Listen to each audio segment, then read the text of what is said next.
Today we're going to do a cartwheel tutorial. It helps if you have a good handstand. So we're going to start with that a little bit first. We're going to use a panel mat today.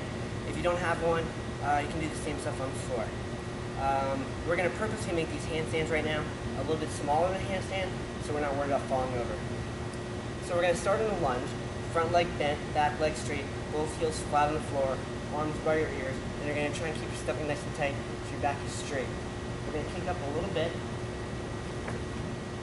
and come back down to that same starting position. So when we do our cartwheel, it's going to start in this position and finish in this position. It's a little bit easier if you make this cartwheel go a little bit skewed like this. So instead of trying to go straight in the beginning, we're going to turn a little bit at this angle. And we're going to start here in this lunge, arms up, we're going to kick over, finish with our arms up in a lunge. And eventually we're going to take it skewed from here and make it go straighter, straighter, straighter, so it's nice and straight like this. After you do that a few times, we're going to open the mat up.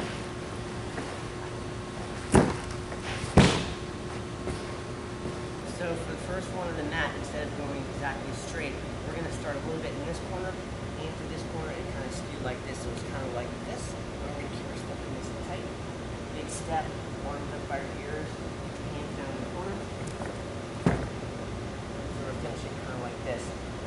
Once that feels comfortable, we're going to skew it a little bit less and reach more here. I'm going to start it back here, arms up, take a big step, reach left of the corner. And then we're going to see if we can straighten out even more. So we're going to kind of stay in the middle, take a big step, arms by your ears. And once you feel pretty comfortable doing it in that, you can try on the floor. And you can start a little bit skewed too, or you can go a little bit straighter. It's up to you. We're going to start in a lunge, arms by your ears. So in the beginning, it can be hard to make a cartwheel nice and straight over the top, which is why we start a little bit skewed at an angle and make it a little bit easier. Also, sometimes people have an archy back, which causes some trouble, so we're going to make sure your back is nice and straight and your stomach is nice and tight. We're also going to make sure your arms are up by your ears, so this is a nice straight line, and there's no broken angles here with your hands sticking out. So that's it. Hope it helps a little bit, and thanks for watching.